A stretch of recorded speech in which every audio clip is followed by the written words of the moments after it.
What's up everyone, Kaze no What If is here with What If a Soul was sent into Naruto verse. Before we start, if you like the video, like it, share with your friends, comment, and let's start the video. Karibo, Rei, and Konan just exited the land of rain and entered the land of river a day ago. Rei was at ease. He was out of the land of rain, the biggest battlefield in this conflict. While the Suna battlefield was vast, it was still smaller than the battles in Aim. It has to be noted, Suna was more straightforward. As the two armies met and clashed, Suna tried to spread poison while Konoha wanted to rake up the kill count. Tsunade really saved Konoha there, as her skills mitigated most of Suna's offensive when she found the antidote. Hence, Suna was out of the war already and at most did some guerrilla warfare to chase Konoha in out of their territory. Kyumo and Konoha, they didn't clash much during this war. Kyumo was mostly tied up with Kiri in naval warfare.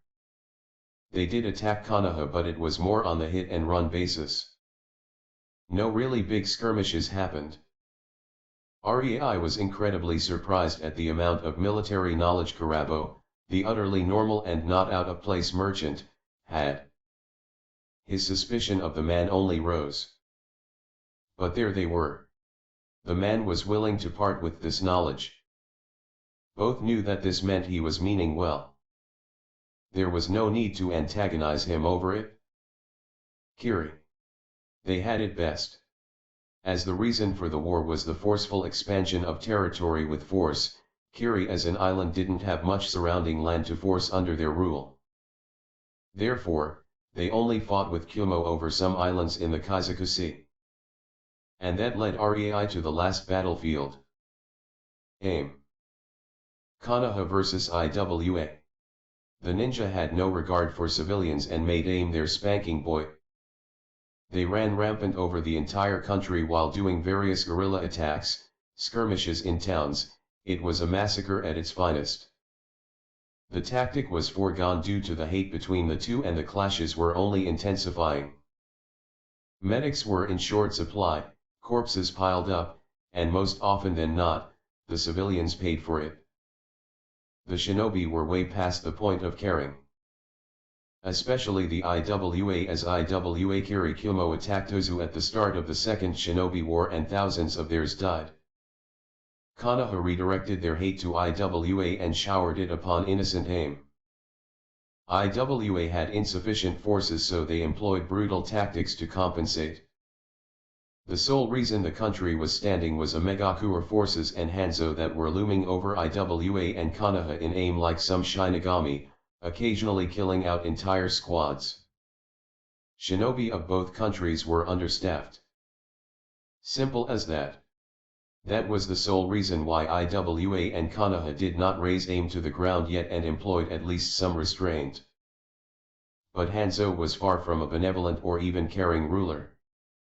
Karibo told Rei that he was being paid for providing a battlefield. He only acted when somebody was acting way over the top. Thankfully, Konoha vs Suna was fought exclusively on Suna territory, and for the most part, it was over, so the land of river was quite peaceful. And damn, the daimyo of the land of river had to pay a lot of ryo for that too. It was evening and the party sat around the fire as they cooked a few rabbits. Karibo, I think it is time to tell us your big secret, don't you agree? Konan asked impassively as she played with a paper crane. A paper crane that suddenly gained a bluish hue as she said it. She is way past amused and entered an annoyed mode. Rei mused inwardly. He was not about to intervene. Karibo should have told them while they were still in Aim, but he always had some excuse. Rei just clasped his hands under his chin and listened with a soft innocent smile. Somehow, seeing Konan trying to threaten the man was making her look very sexy to Rei. Plus they were out of Aim. Karibo was no longer needed to vouch for them on the borders. It was time for him to start speaking. Karibo shifted nervously as his eyes carefully stayed on the paper crane. He saw how these things shredded people into pieces. He was not about to be the next. Ah, understand that this is hard for me too. Ha. He stopped when from the ground, papers started to swirl around him and stick to his body. In under 2 seconds, all but his head was covered by Conan's paper. Ah.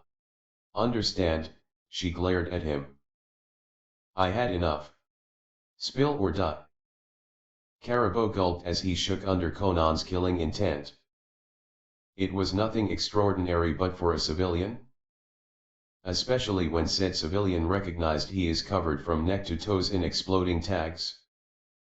He started to spill like a broken glass. Why yes. I work for Kiri. He shrieked, making Conan stop. Kiri. Rei joined the conversation. Caribou started to fervently nod his head. I recruit bloodlines and unaffiliated ninjas to join Kiri. Rei almost face-faulted. Kiri. Recruiting bloodlines. What? He mumbled, weirded out as it clashed with his knowledge of Kiri. What? Conan though asked the million Ryo question. Caribou only stumped down as he knew he was not in a position to refuse to answer. During the First War, Kiri employed civilian merchants to go through battle zones. Dangerous work, sure. But it paid well. They were told to recruit Kekkei Genkai clans or individuals willing to join Kiri. Many of these merchants died by the hand of those they tried to recruit. Hence my hesitation. He chuckled dryly. When Conan nodded in calmness and loosened slightly the papers, Caribou released a massive sigh of relief. At the very least, he was not going to die today. He continued the story with his newfound courage. The amount of Kekkei Genkai in Kiri doubled during that time. Yuki from Snow Country. Hoshigaki from the Kaijuyo Ocean. Heron Clan from Wind Country. Kagaya from the border of the land of Fang and the land of Claw. We even managed to get shinobi from as far as Iwa. These merchant recruiters hired by the previous daimyo rose the shinobi forces of Kiri by 10% alone. Sure, Kiri had to be careful and screen all of them to discover any spies, but in the end, they were stronger for it. He chuckled in good humor. Konoha fancies itself heaven for Kekkei Genkai users. Yet, it is Kiri that holds almost twice as many of them as Konoha does. 30% of Kiri forces have some Kekkei Genkai when before this tactic at the start of the First War, not even 5% did, and the clans were sparse. Rei nodded. He somewhat understood where his understanding failed him. Kiri will hate Kekkei Genkai in the future. But now, they adored and coveted them, it seemed. It was always suspicious how Kiri, an isolated island nation, had so many of them compared to the other, bigger lands, that they were able to actually have a civil war against them. It was also suspicious that Kekkei Genkai holders and their forces won the civil war. Realistically, by looking at the numbers, that was utterly impossible. Most of the shinobi since the forming of shinobi villages were, after all, civilians born. The clans just did not have enough people to win. Even if some non-clan shinobi joined them, most would not. They were paid by the village, after all. Why would they join resistance when it would mean giving up their job, family, etc.? I joined because of my father. Caribou pulled Rei out of his reverie. He was the man who was solely responsible for forming the Terumi clan. Haha. He was assigned to Iwa and managed to smuggle a lava user from there. She was called Rumi. Caribou fondly reminisced. As they were on their way to Kiri, they passed the land of hot springs and managed to convince a family of 3 to come with them. They had boil release. He shook his head. My father was one lucky fella, I tell you. Anyway, Rumi fell in love with the boy from the family and they decided to create a clan together. And so, Taro and Rumi created the Terumi clan. It's so cringy. Karibo laughed boisterously as any nervousness fell from him. Konan just rolled her eyes with a chuckle at the man as she removed the paper from him and looked at Rei to decide what to do. Rei didn't have to think much. He only had to make sure he and Konan would be far, far away from Kiri by the time Obito decided to fuck things up. We will join Kiri. He nodded, making Karibo gleeful. The journey to Kiri was peaceful. With Konan and Rei masking their chakra with nature energy, no shinobi saw them as anything but normal children accompanying a merchant. As they entered the land of fire, the warlike atmosphere evaporated. The people were cheerful and lively. The streets were full of children playing with a ball. It was a nice sight. Except, Rei had to hold Konan's arm as he saw her clutching her fist hard, seeing it. He knew how hard it was for her as a child. He also knew she had enmity with Konoha for killing her parents.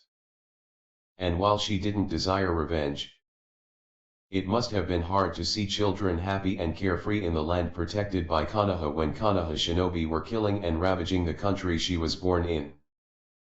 Rei didn't try to console her. This was important for Konan to solve herself. The answers she will form may very well affect her entire life. He would not let her be some avenger, but he was not averse to let her horizon widen. To learn to look at things from different angles. Konan didn't feel hate for the children or civilians. She only felt disgusted. So much blood flooded AIM, and yet it irked her immensely. But the second she felt Rei's arm, she didn't care anymore. She had a new life. She worked hard to have a new life. To become strong. Her priority was Rei. These people could burn or be happy, she had no care for them.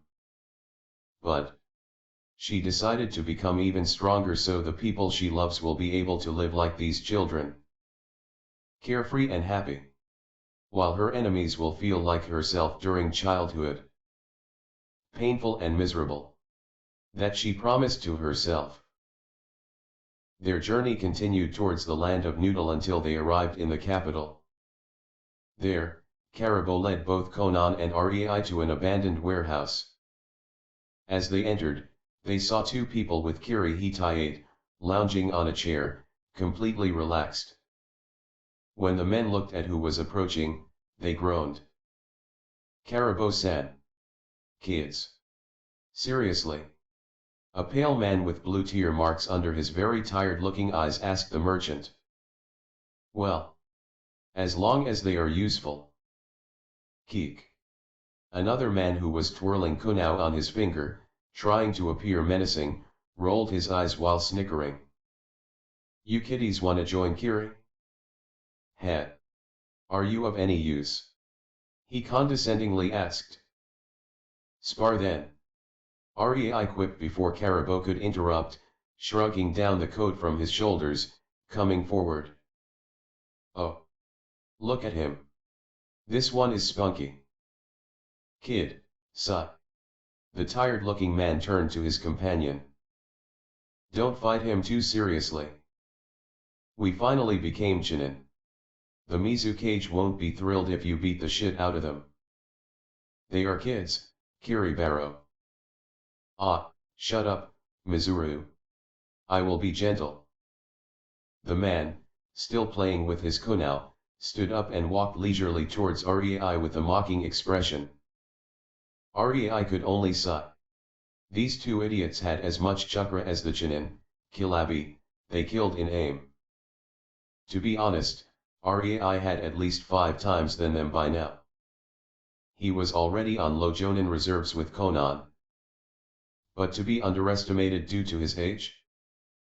He smiled widely. The tired-looking man, Mizuru, was observing the kids.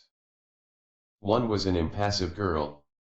Very beautiful girl, he offhandedly noted.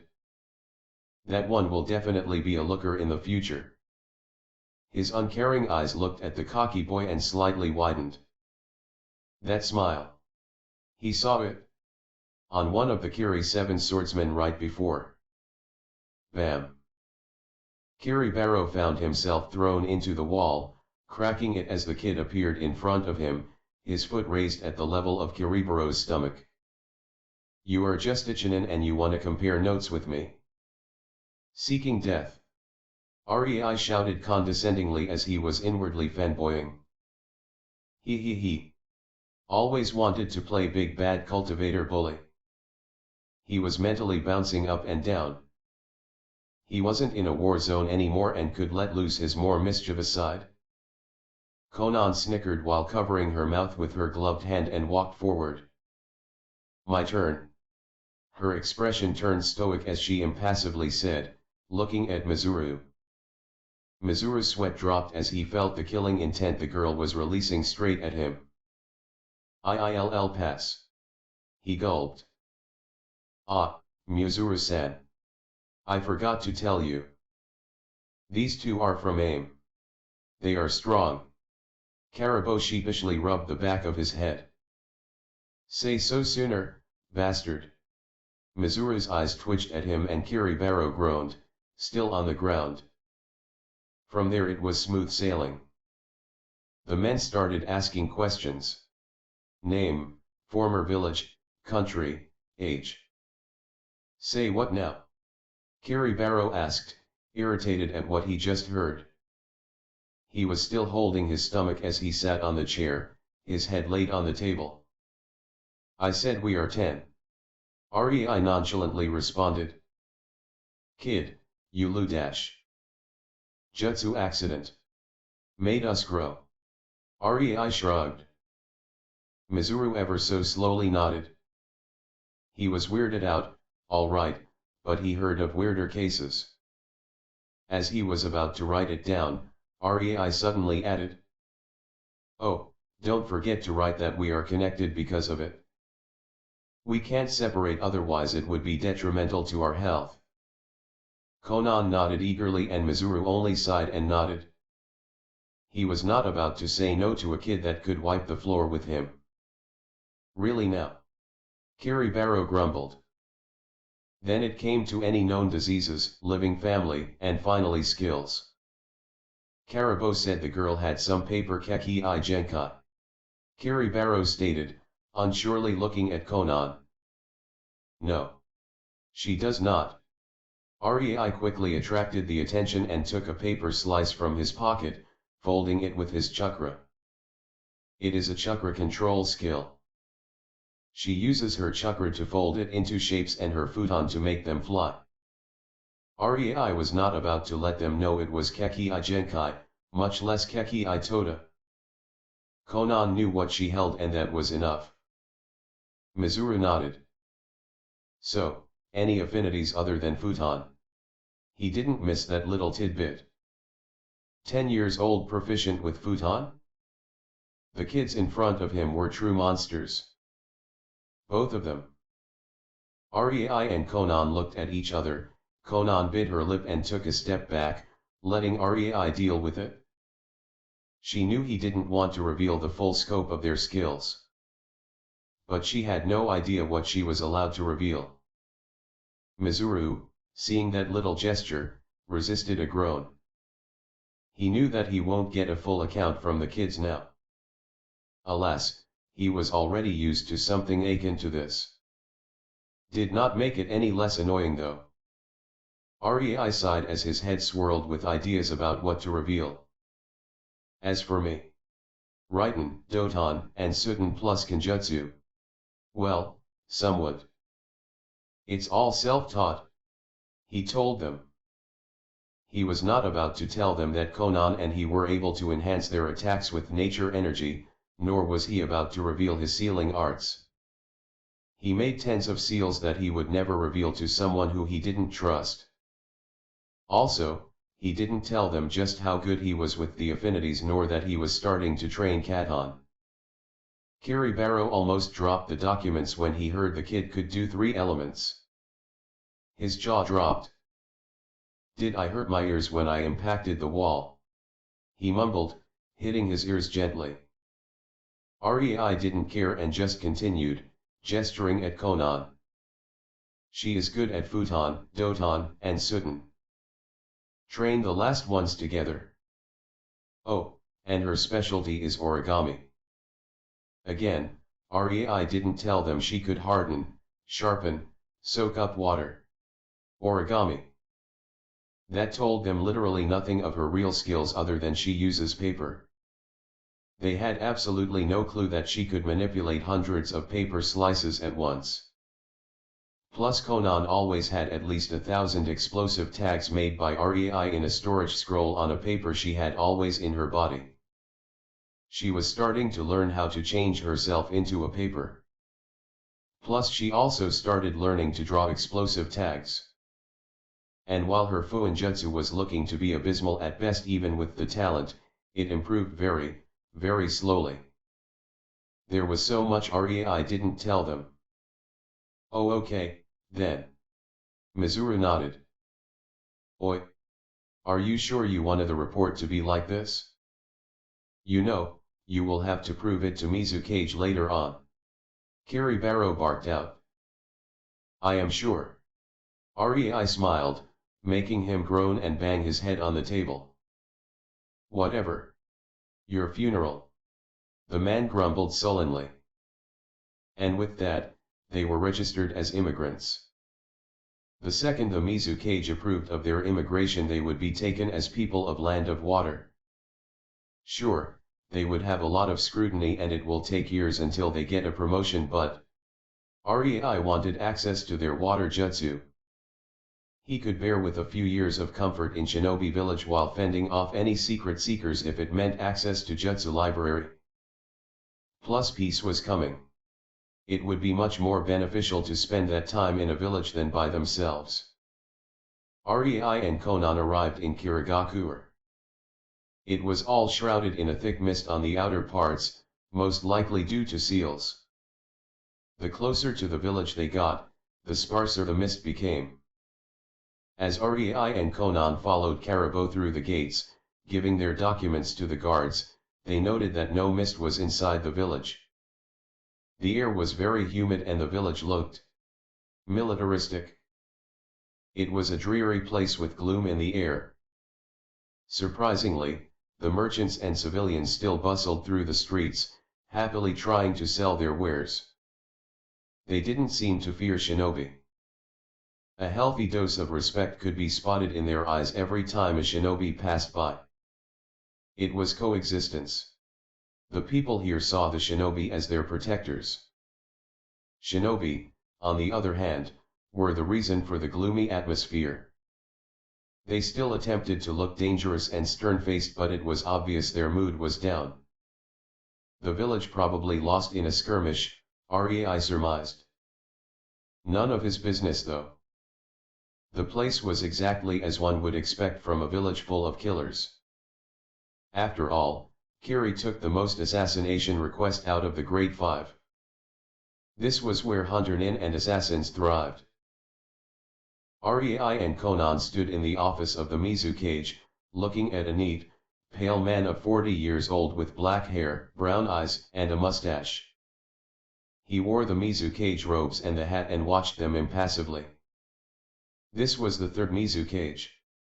Rei and Konan slightly bowed in respect but didn't leave each other's side. You say you need to be together.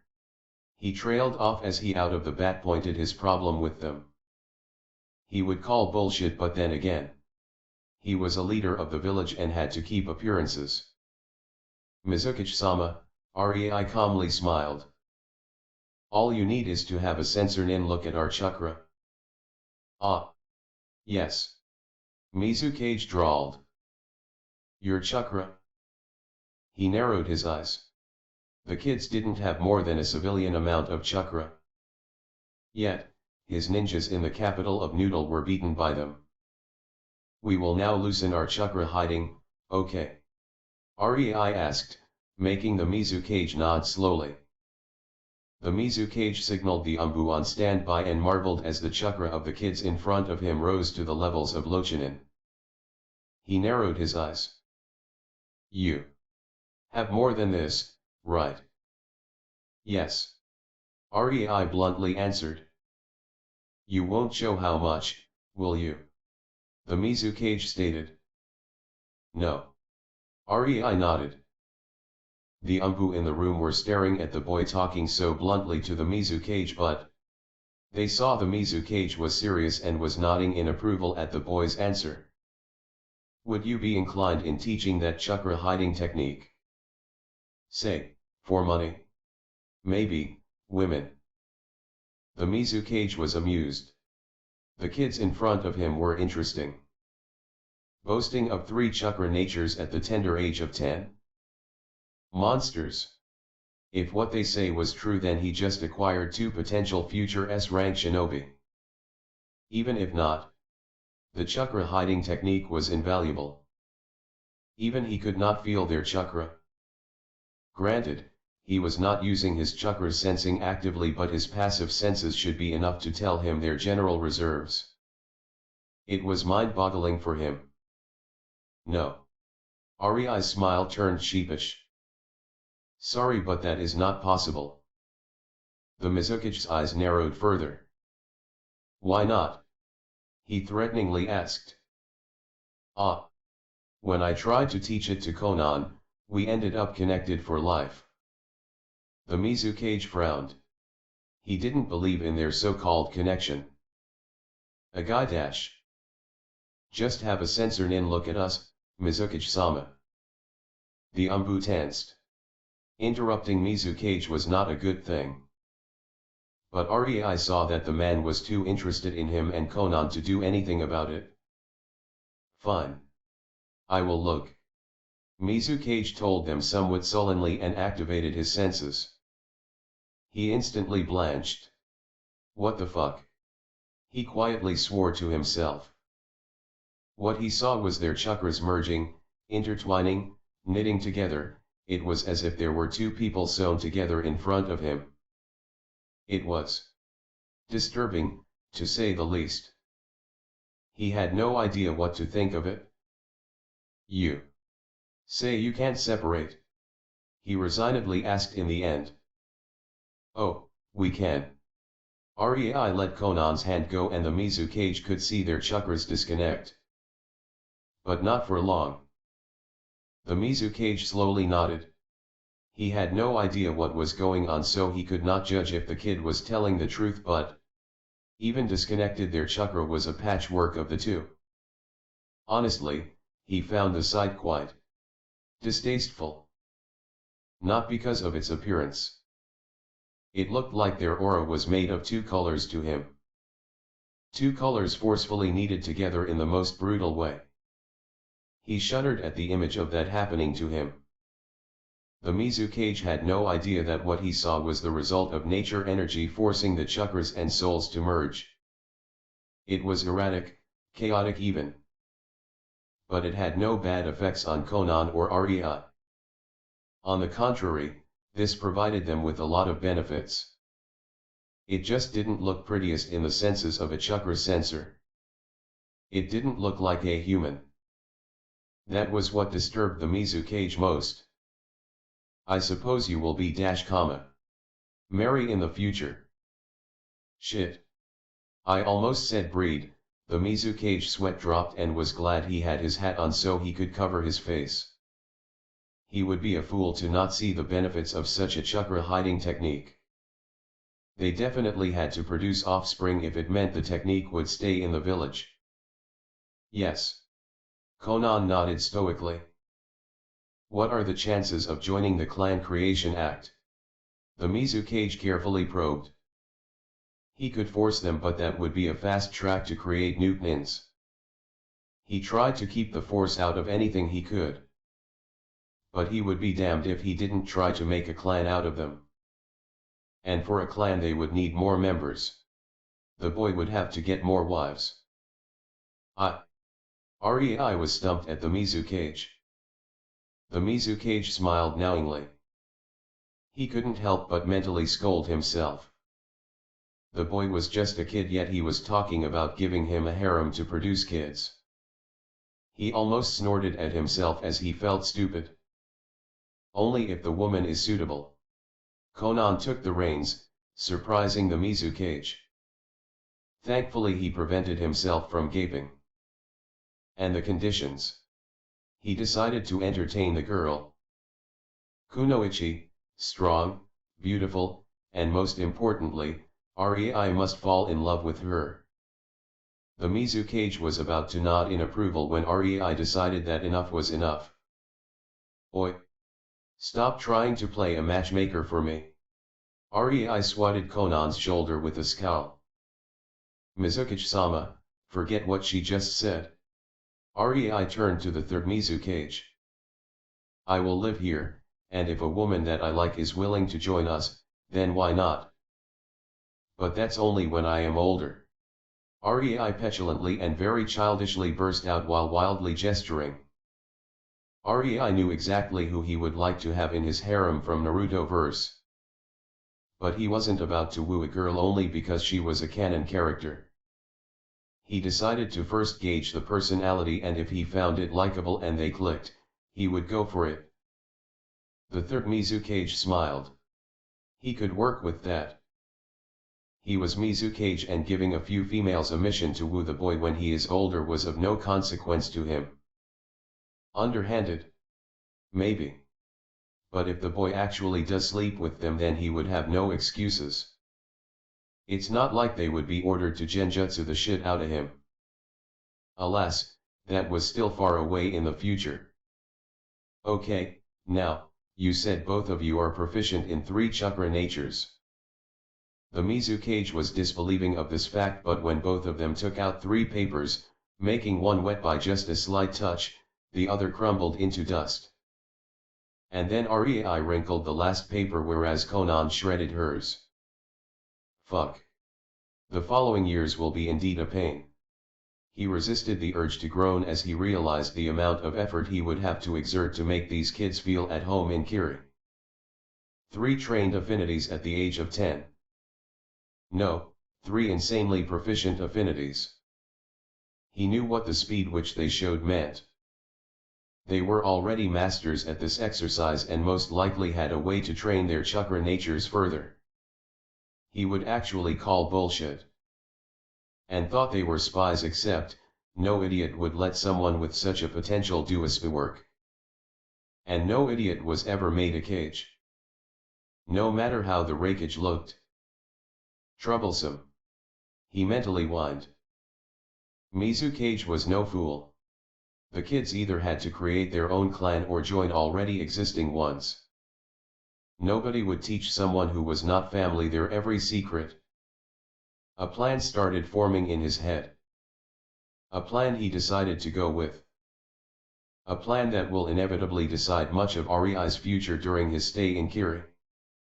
This will be a class secret from now on. He growled at his umbu, who straightened up. You will be provided a middle-class flat, free of charge. There were a lot of empty flats since many died in the war. Your rank will be genin, but you won't have a jonin supervising you. We can't spare anyone for that. Mizukage was not about to put these 2 through the genin test. If one of them died, the second would be most likely lost too. No, he would keep them in the village as much as possible, make them loyal, and then make sure they are strong enough before sending them on any mission. As for the instructor, the kids got this far by themselves. He was interested if they could improve further without one. Mizukage-sama, Rei nodded. We would like access to genin and academy student areas in the library then. We will teach ourselves. Sure, sure. The Mizukage rubbed his forehead. You probably do not know Kawarimi, Hange, nor any regulations and things like that anyway. You will be given half year to learn it. Then you will be tested on your knowledge of regulations and the basic jutsu. Rei nodded. That's all. If you have any problems, my secretary can relay it to me. And with that, they were ushered out of the office. Alas, Rei didn't care what schemes the old man had. He would go through it at his own pace, and if not, there was always defection. Being hunted cannot be worse than living in the middle of a war zone, could it? Especially since he knew what will happen to Kiri in the future. Rei and Conan were shown their apartment. It was quite big with 2 bedrooms, a kitchen, a living room, and a toilet. It was obvious that the Mizukage really saw potential in them, otherwise they would never get such good accommodation for free. They even received a deed to the flat. Alas, the most important thing for Rei was not the flat but the slip that would allow him into the library. He could access Academy, Genin, and Chinin rank material. Yet another show of trust. He was glad about that. This would push them forward quite a lot.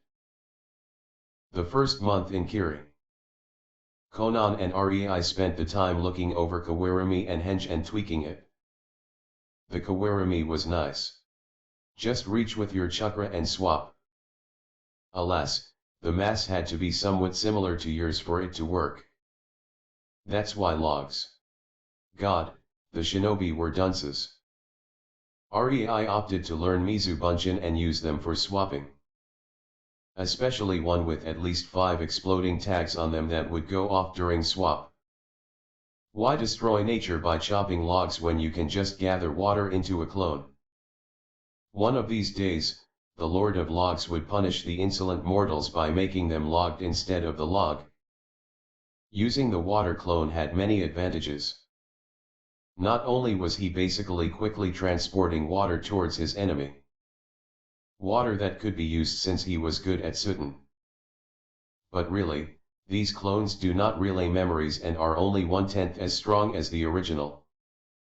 Making them go all suicidal by bombing the enemy is a completely valid move.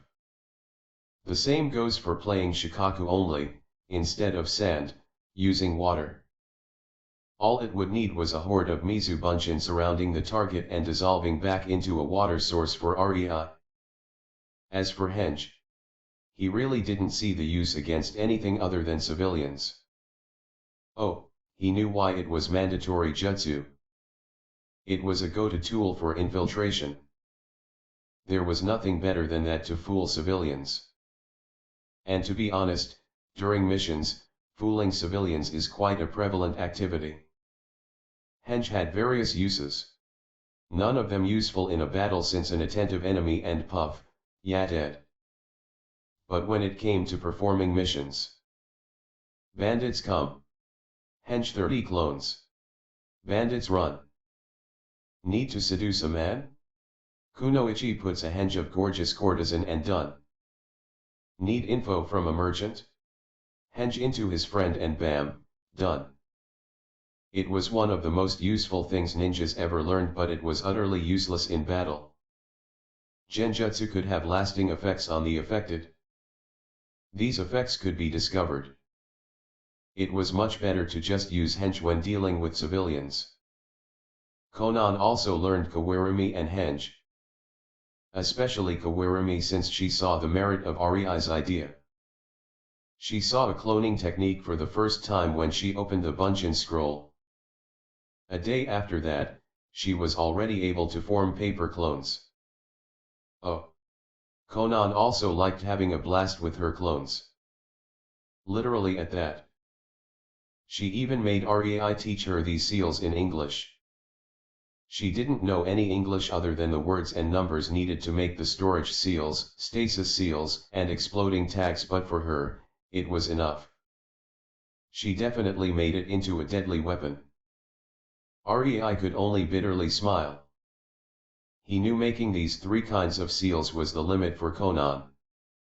Teaching her just that took an incredible amount of time, and these were very elementary seals. She just didn't have the mentality for seals. Except exploding tags. That she could do. She was already devising her own exploding tags.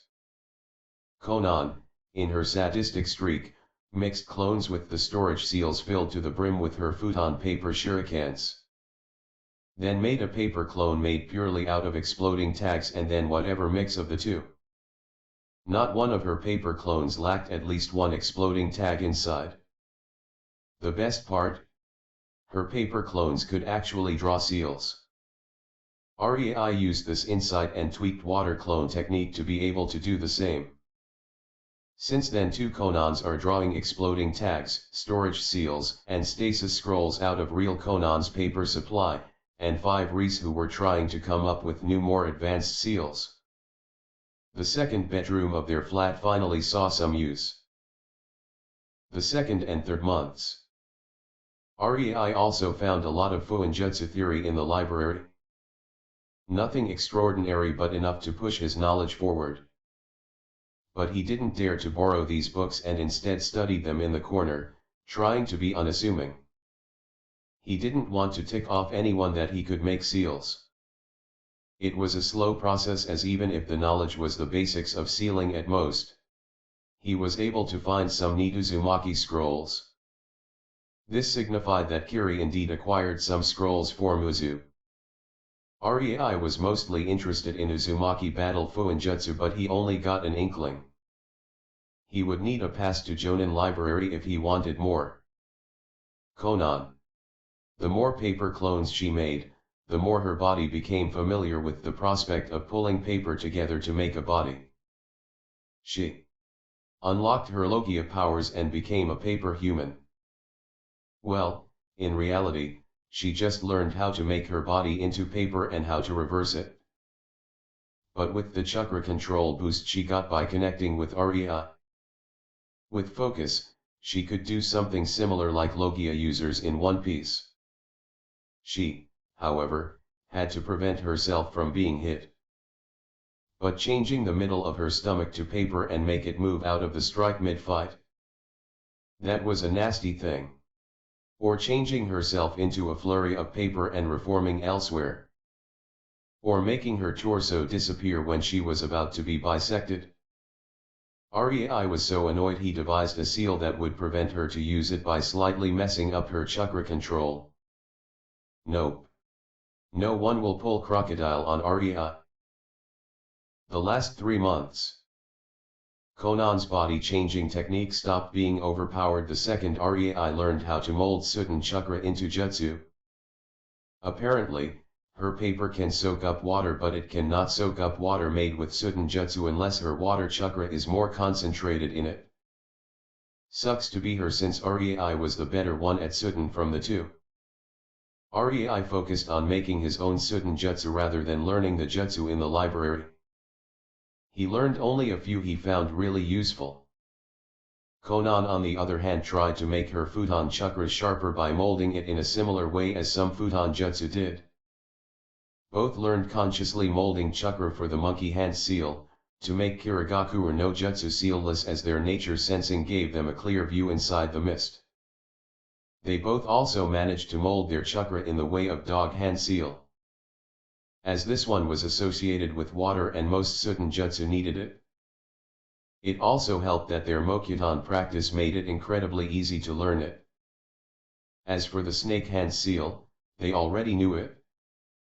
It was the only molding of chakra they learned without a hand sign in aim, because it was mostly associated with earth and wood. They had tons of wood creation under their belt, and molding their chakra in the way this hand sign did was nothing hard for them.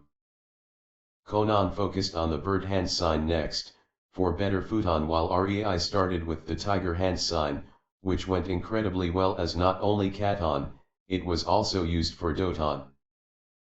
But it would be months until both of them learned how to do these properly. Alas, they never learned jutsu for that reason. They refused to learn hand signs. They knew that once they fix it in their brain that they need hand signs and learn to instinctively mold chakra according to them, it would be hard to unlearn it.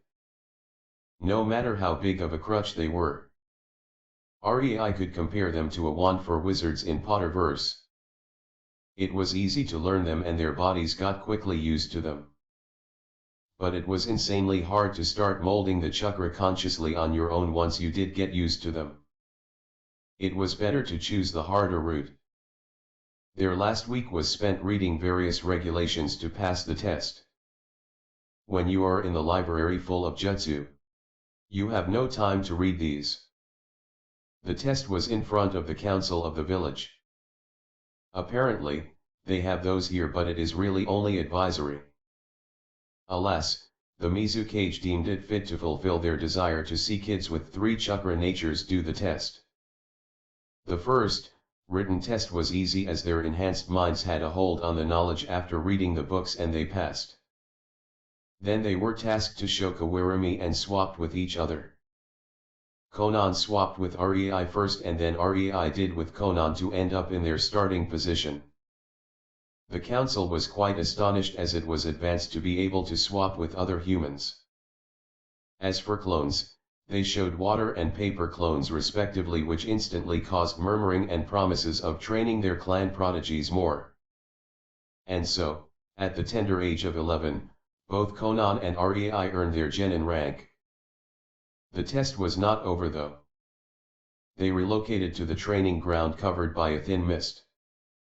A spar with the Jonin was scheduled as the council and the Mizukage wanted to gauge Rei's and Konan's strength. The Mizukage picked one of the 7 swordsmen to gauge Rei and Konan. Rei was inwardly cursing the petty man to hell. Konan only looked at her dark bluish nails while giggling.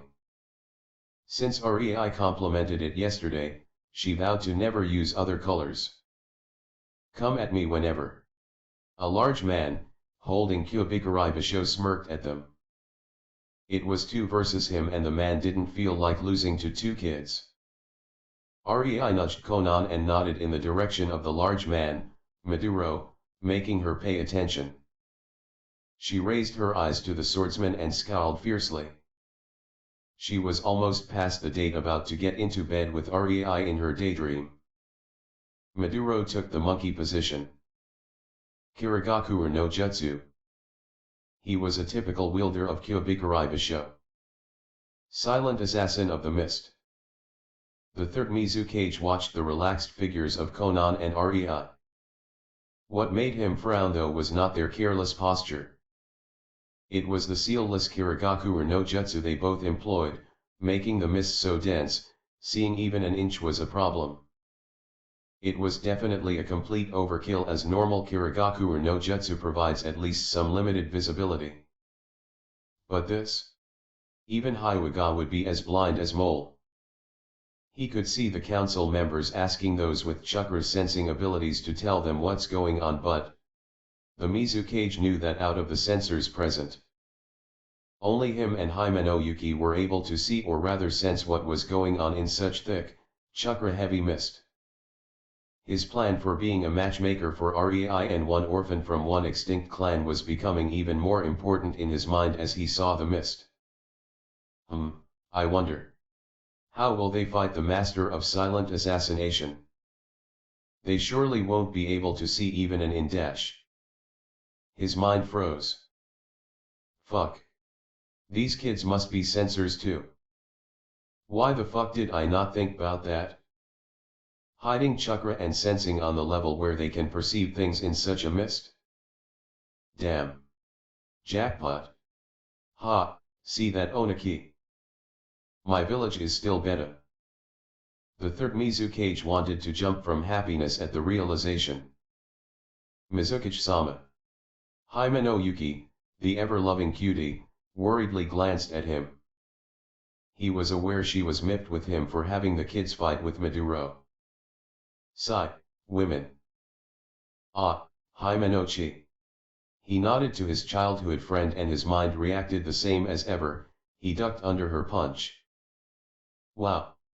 Busted. Maybe I really should retire dash. No. Bad boy. Stop ogling her, damn it. You have 2 prodigies fighting a skilled killer. Focus. Are you fi dash? A man asked worriedly. Yes. The Mizukage straightened. The Mizukage suddenly went rigid.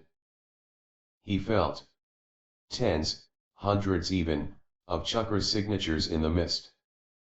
Clones. Neat. That might work on someone with less experience. He praised mentally. But he was still able to sense which ones were real as they had more chakra. Until. Shit. Did they just lower their chakra signature to be on the level of their clones? Damn. I wouldn't want to face these two when they gain really lethal techniques. His sweat dropped.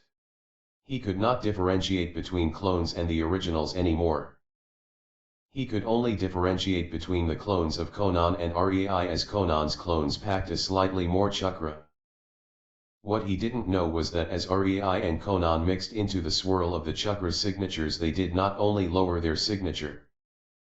They completely covered it with nature energy, making it utterly invisible as they retreated. They were no longer in the mist. In the mist, Maduro focused his hearing as he could hear hundreds of sounds. He was used to seeing white. A thicker mist. That didn't bother him at all. Oh, clever. Making clones. I should praise them later. Now, let's kill these pests one by one. Sigh.